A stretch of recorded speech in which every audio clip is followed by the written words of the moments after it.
advocate. I greatly cherish talking to my juniors because I consider this as my solemn responsibility to guide them. First of all, my dear law students, thank you for having me. The topic which we are going to speak on is the importance of moot court competitions in School of Law. Let me tell you, first let me justify my position as a speaker on this topic.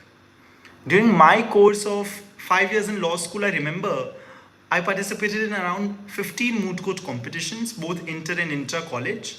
I won many, got recognition in several of them, and experienced all of them.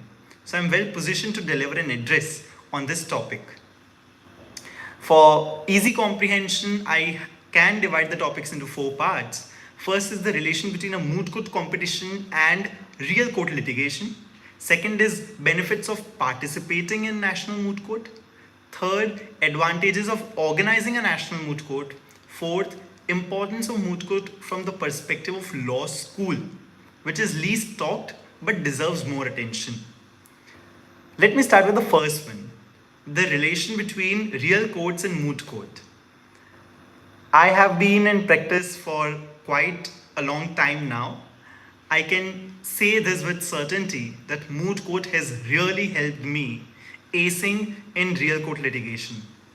99% of the moot court problems are related to the Supreme Court jurisdiction. That is Article 32 or 136. Since I practice in the Supreme Court, I can very much relate how I used to prepare for the moot court and how is it that I am doing it now. I find several similarities. But let me tell you that in the Supreme Court, it is only the Wednesday and Thursday which are reserved for regular hearing, when you argue on the merits of the case. So when you're doing a moot court competition and you're arguing your issue for, let's say, half an hour, that's a regular hearing, not for admission. Regular hearing. You're arguing on the merits of the case. All right.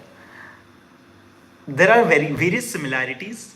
One is you get to learn a lot of court etiquettes. I remember in the very early days of my litigation, I used to address the Honorable Judge as Sir or Madam, which is not quite correct. They should be addressed as Your Lordship or Milords, right? So over the course of time, I have learned this. Though during moot courts, we address them as Your Lordship, Your Lordship. One generally says that if there are 15 words in your sentence, you must at least say Milords 3 times, Your Lordship 3 times. That's the practice we have here in the Supreme Court. For every word, after every word, we say Milords, Your Lordship, Your Lordship. So the court etiquettes is something you learn while you do a lot of moot court competitions. And when you step in the real court, you face no difficulty. Second is you also learn a lot of court crafting skills. For example, there is an SLP of, let's say, 300 pages.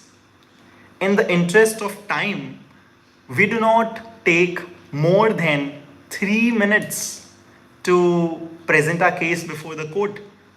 Present the facts of the case before the court. Because the court doesn't have time, right? So the moot court teaches you.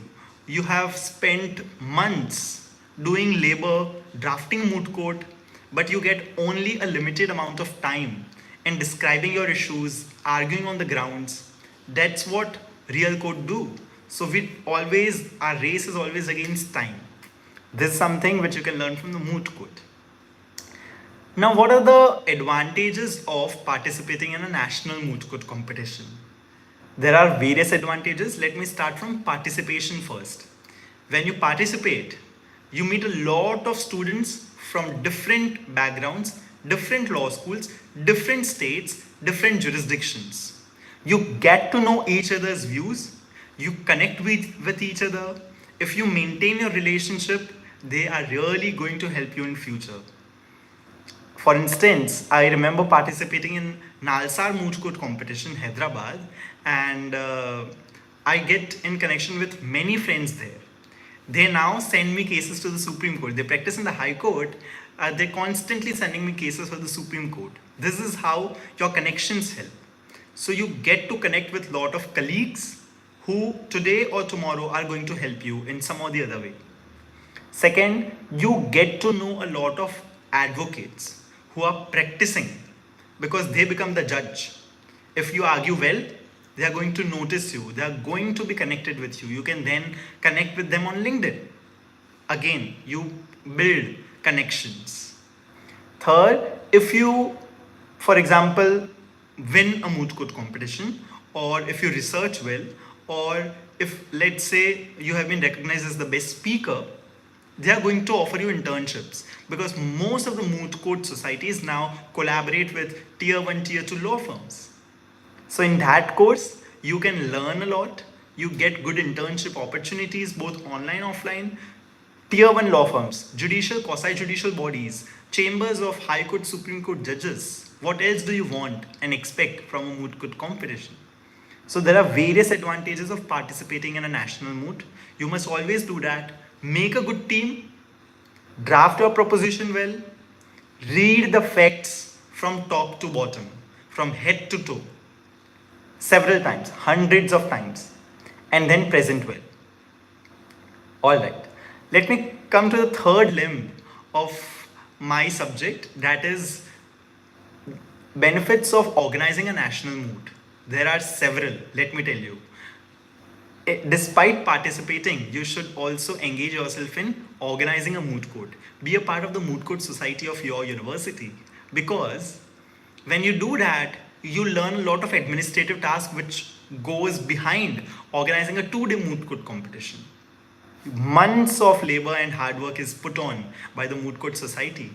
I have had the distinct honor of serving as the vice president of the Moot Court Society of my university for 2 long years. I remember getting engaged with the former Chief Justices of India, of several high courts, of Competition Commission of India. So we associated with Competition Commission of India. They then approached us next year that let's again organize a moot court this year. They offered me an internship opportunity. I do visit Competition Commission of India often because I have in connection with me the advocates there. So very important. Number 2, when you draft a proposition, you're in the drafting committee of Moot Court Society, you draft the proposition, you get to know a lot of law than expected.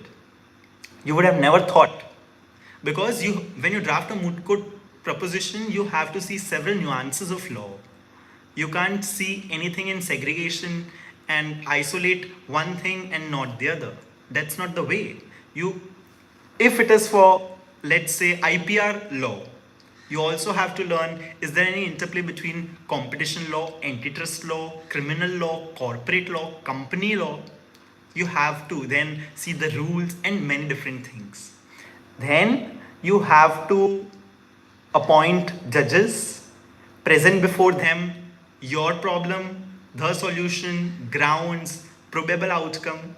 So you learn a lot while you organize a moot court. You must, once in your law school, be a part of the Moot Court Society, undoubtedly. And last limb of the subject is importance and the perspective of a law school. This is not much talked about, but it deserves attention. I see several universities and colleges that do not organize a national moot. After COVID, the expense of organizing a national moot has been lowered considerably. Because you organize a virtual moot, there is no expense at all. Hardly any expense than the prize money.